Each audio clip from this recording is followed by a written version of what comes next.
Pour commencer, bonjour à tous. Comme Paul vient de le dire, je vais vous parler de la quantification de la migration nocturne des oiseaux via l'approche acoustique et des opportunités et des défis inhérents à cette approche. Donc, c'est un projet qui a été réalisé en lien avec la LPO et notamment le projet Vol de nuit avec du coup Paul Coiffard et Louis Salé, ainsi que l'Institut ornithologique suisse Vogelwarte sous la supervision de Birgen Aust. Donc, j'aimerais commencer par vous introduire deux points clés qui me semblent essentiels de revenir concernant la migration des oiseaux. Le premier point est à savoir que les migrateurs au long cours sont dans l'ensemble en déclin par opposition aux espèces, enfin aux oiseaux sédentaires ou migrateurs courte distance qui sont plutôt stables dans l'ensemble. Vous avez un premier graphique qui vous représente l'évolution des populations en Europe de l'Ouest, juste ici, où on voit du coup bien la courbe bleue déclinée, qui est du coup les migrateurs au long cours.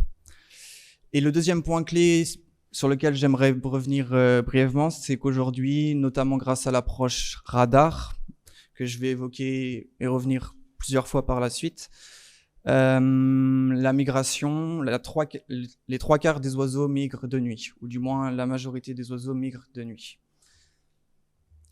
Donc, pour commencer, je vais vous décrire les trois points clés de l'objectif de l'étude, à savoir quantifier la migration des oiseaux via l'approche acoustique et comment procéder, évaluer les effets des conditions météorologiques sur les possibles performances acoustiques testées, et enfin, essayer de mesurer l'intérêt de combiner plusieurs enregistreurs acoustiques en simultané pour tester l'efficacité ou l'intérêt de combiner tous ces enregistreurs.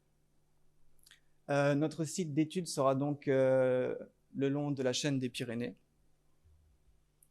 Donc, pour ce faire, durant la période de la migration post-nuptiale, donc à savoir de début mi-août à fin octobre, début novembre, 7 enregistreurs acoustiques ont été déployés le long de la chaîne pyrénéenne. Donc, ce sont l'ensemble des points noirs que vous pouvez voir ici, ce qui correspond à peu près à plus de 6600 heures d'écoute en cumulé.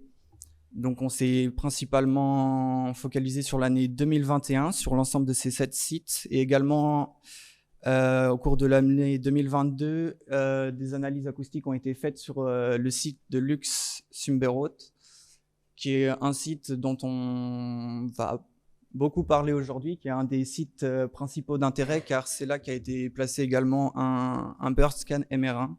Donc, c'est un radar à portée verticale. Et oui, le diagramme en rouge que vous voyez juste sur la map, et c'est tout simplement l'orientation du flux migratoire mesuré par le radar. Rien d'autre à ajouter sur cette. Concernant la quantification de la migration, donc notre variable réponse tout au long de cette étude sera faite par le biais du radar. Donc je vais vous expliquer les grands principes du radar. Donc lorsqu'un objet, donc par exemple un oiseau rentre dans la zone de détection du radar, ce dernier va émettre ce qu'on appelle un écho que va pouvoir percevoir le radar, donc qui sont simplement les signaux représentés en rouge.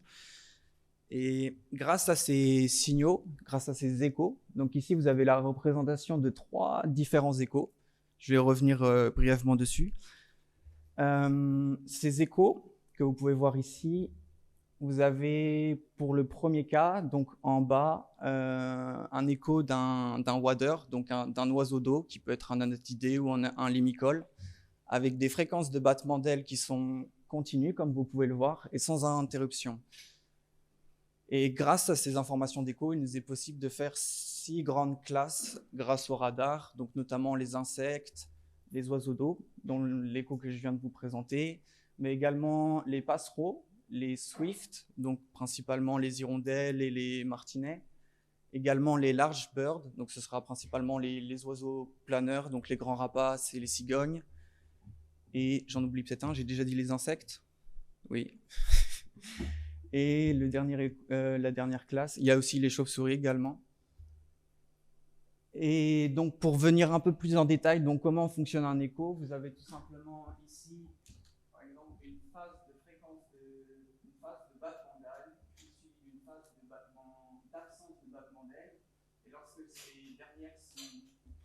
manière irrégulière, il nous est possible de déterminer qu'il s'agit d'un Swift, donc d'une hirondelle ou d'un martinet. Et vous avez l'exemple ici pour les passereaux avec des phases de battement et des phases d'absence de battement très régulières et synchronisées au cours du temps. Et pour juste là, le petit indice en V représente simplement une fréquence de battement d'aile. Ça nous a permis de déterminer 3 grandes classes qui seront l'objet de notre intérêt. Donc à savoir l'ensemble du flux migratoire des oiseaux, qui sera exprimé par la suite du coup en heure-1, enfin en heures par kilomètre par jour.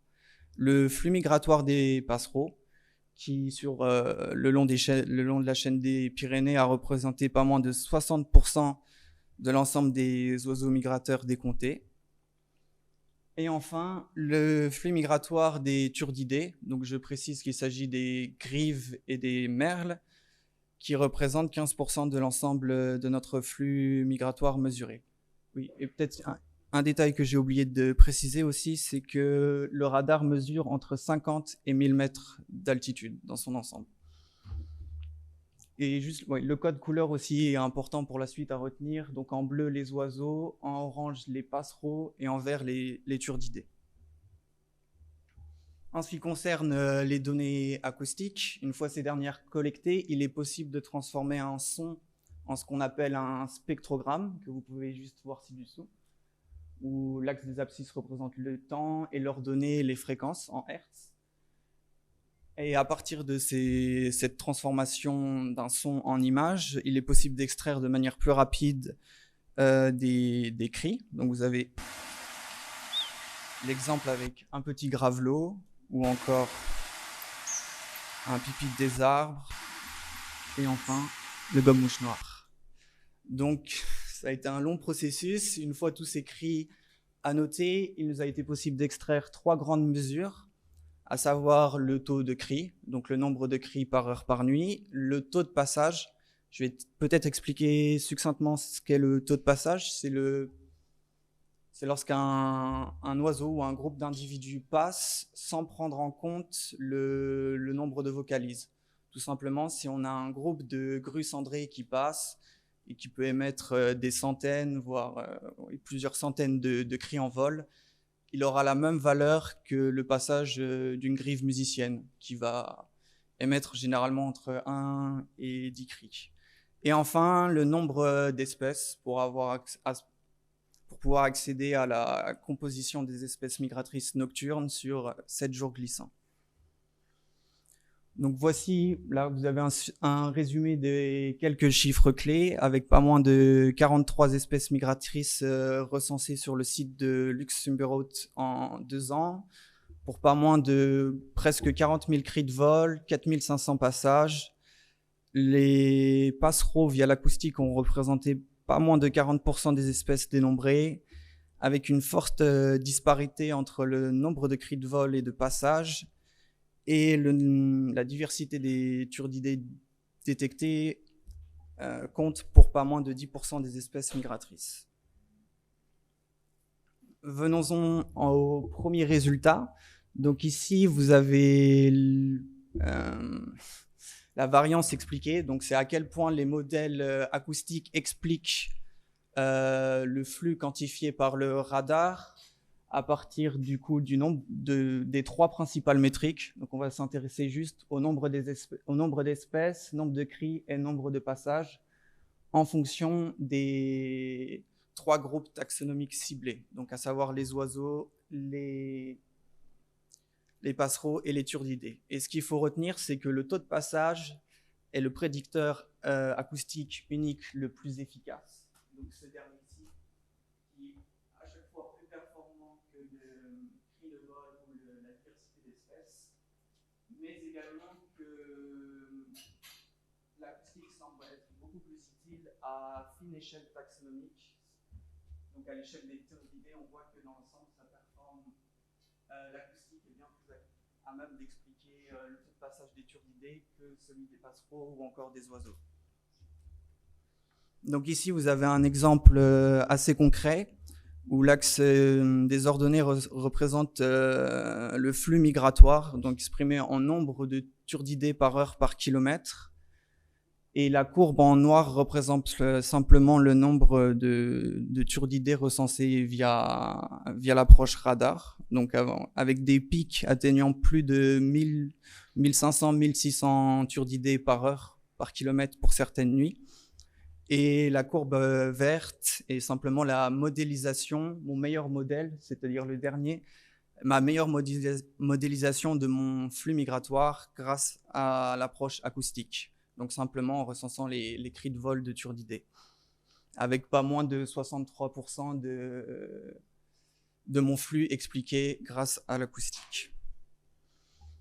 En ce qui concerne l'effet de la météorologie sur les performances acoustiques à quantifier ce flux, on a utilisé du coup les données du satellite Copernicus, où on a donc extrait 4 grandes variables, à savoir la température, exprimée en degrés Celsius, la couverture nuageuse, la hauteur de la base des nuages, ainsi que l'assistance du vent. Et ce qu'il faut retenir dans l'ensemble, c'est que la quantification acoustique du flux migratoire semble indépendante des conditions météorologiques. Pour finir très brièvement, je vous ai parlé au tout début de 7 sites acoustiques combinés.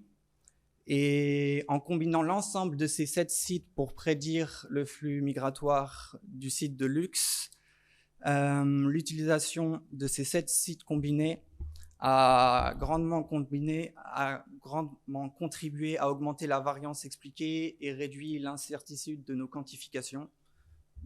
Donc pour résumer, l'utilisation de mesures acoustiques simultanées est recommandée dans ce processus. Le taux de passage est également le prédicteur acoustique unique le plus efficace et les capacités acoustiques s'améliorent à fine échelle taxonomique. Si vous êtes intéressé par le sujet, vous pourrez retrouver une publication à ce sujet sur l'ensemble de ces recherches. Et je vous remercie de votre écoute. Je vous ai juste joint un petit tableau avec l'ensemble des espèces détectées sur le site de Lux, si vous êtes curieux. Et je voudrais juste remercier, pour finir, Jean-Paul Hurquin, Hugo Pontalier et Barbara Helm aussi pour leur contribution dans le cadre de ce projet. Merci de votre écoute.